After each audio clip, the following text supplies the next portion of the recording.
With every new set comes a long list, normally, of super overrated and overhyped cards in Disney Lorcana. And this set is probably one of the all time highs for me as someone that was kind of sitting afar, really only checking in from time to time because life was busy, and just seeing some of the comments being made about some of the cards were just mind boggling. Guys, spoilers, not all cards are good. Also, spoilers, not all cards are going to be meta relevant. Also, spoilers, even when they're not meta relevant, they might not even be good as like a fun casual card. Those are some of the things that really blew my mind about Reign of Jafar. There were some very strong feelings about some cards. I'm going to do my best today to break down why I think the list of cards in today's video are simply a trap. Let's get into them. So Stitch Experimental 626 is a 3-cost, uninkable, 3 strength, 3 willpower with 2 lore and 2 abilities. So naughty. When you play this character, each opponent puts the top card of their deck into their inkwell face down and exert it. It also has stealth mode. At the start of your turn, if this card is in your discard, you may choose and discard a card with ink to play this character for free, and he enters play exerted. So this is a card that we are very likely never, ever, ever going to play on turn 3. Just not going to happen. We can only really get benefit from him once he's in the discard pile, and when we're pretty confident we're not giving our opponent any benefit from the ink they are getting. Also, as a 3/3 with only 2 lore, I can somewhat compare him to Lilo, the escape artist, and say, okay, we have this recurring threat. It gets around Sisu. That's all kind of cool. It does all these really cool things. But when I start going through the motions, I'm saying, okay, I can't play this card on turn 3 because it just gives my opponent too much benefit. Late in the game, I have to discard an inkable card from my hand to put a 3/3 into play, and it's exerted, so it's automatically vulnerable to all sorts of things. I'm not going to get any benefit from singing with this song or singing with this character. And why didn't I just play a threat? What am I doing with this card that's going to make it worthwhile? The only place I can truly see this card being that good and that playable is with the Sapphire items strategy. But the problem with that is that we're winning the game through Aerial Treasure Collector or Tamatoas or Lucky Dimes. So why would I need a card like Stitch Experimental 626? I don't really get it. I don't really understand why this card is even remotely being labeled as good. While I love to play cards for free, this card is very, very far from free. Not only do I have to discard a card that's specifically inkable to put this into play, but I also immediately give my opponent benefit by giving them a resource. I don't really understand this one. Do not get the hype. I get if you're a Stitch fan and you're hoping that like this card's good, that's cool. And yeah, the Enchanted is out of this world. It's a really awesome looking Enchanted. I just don't understand why we're playing this card. I could think of a million other ways to win the game that I don't need this card. Like this card is asking to win the game over the course of 10 turns. I can just put Lucky Diamond to play and then play every other good character that we've been playing forever and just win the game. I don't really get it.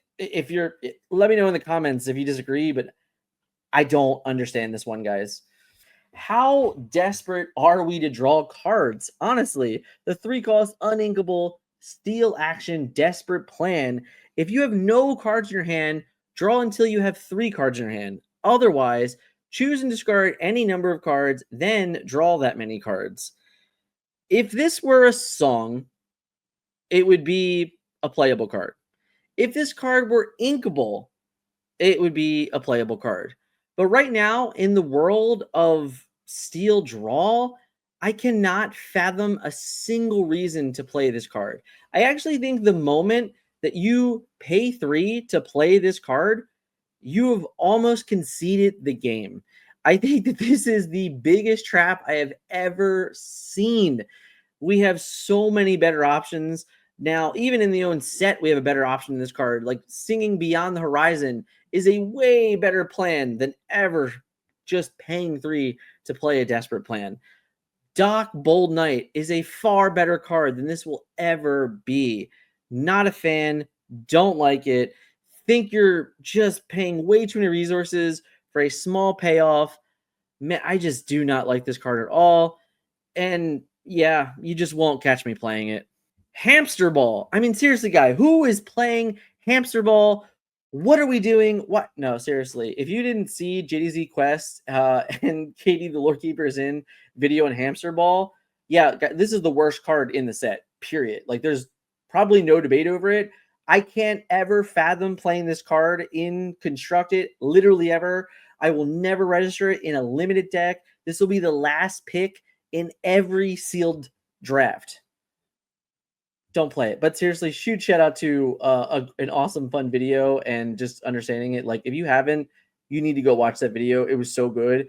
And yeah, we got to add some fun to this because I know people are probably already upset. Next card. Monstro.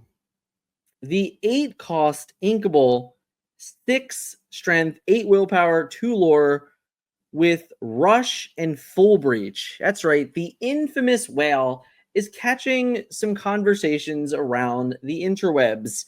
And I'm here to say no shot. Like, there is no shot I am going to play this card in my deck when I can do so many things that are just better than this, more consistent than this. I don't need an 8 cost inkable with Rush. That's not the answer that Sapphire Amethyst is looking for. It's not the answer that Ruby Amethyst is looking for. Like, whatever you guys think you're doing with this card, throw it out. This card will be in your inkwell 10 out of 10 games, 20 out of 20 games. Maybe you'll get 1 in 30 games where you play this card and you're like, yeah, I did it.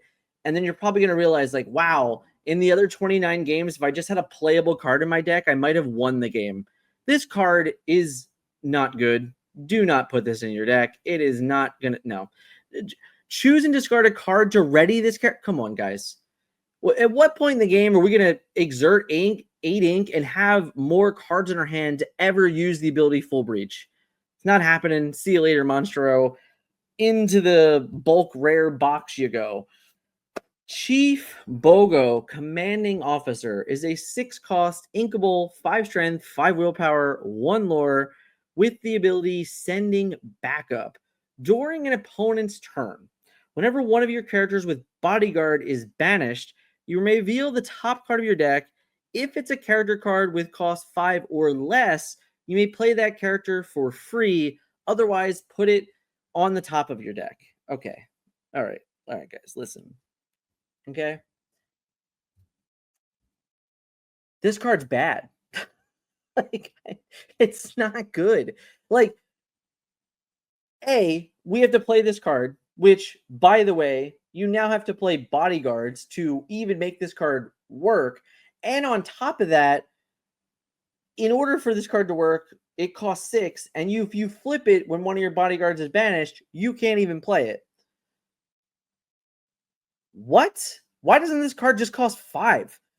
Would it have been that bad if this card was a conditional Mufasa for other characters? I don't think so. Why does this character only have 1 lore? What bodyguards are we getting rid of that we're so very worried about that we're going to abuse this card? No. This card is an absolute trap. Do not put this in your deck. This card is bad. And I mean, like, I don't know that it's the worst card on this list because Hamster Ball is clearly worse, but like, oh my God, there is no chance I am playing Chief Bogo anytime soon. All right, so before we get into the last card, because you guys are going to be upset, and it's fine. With this, we're here for some controversy today. I chose violence this morning when I released this video, and I recorded it, right?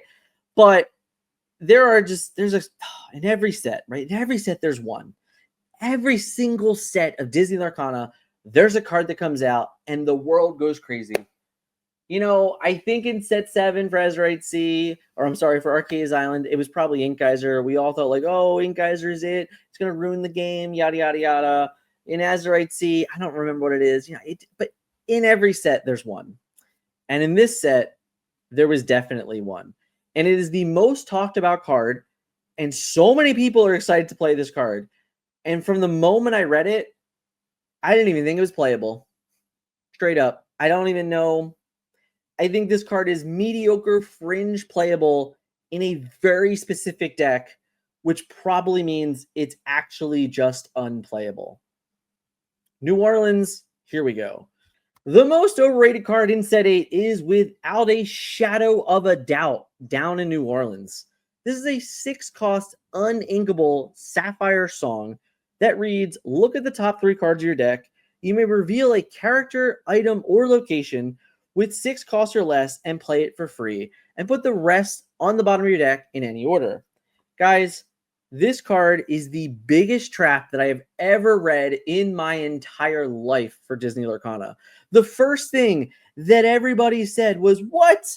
We can play Prince Naveen. We can put this card. We can ramp on 2. We can play Prince Naveen on 3. And then we can flip a...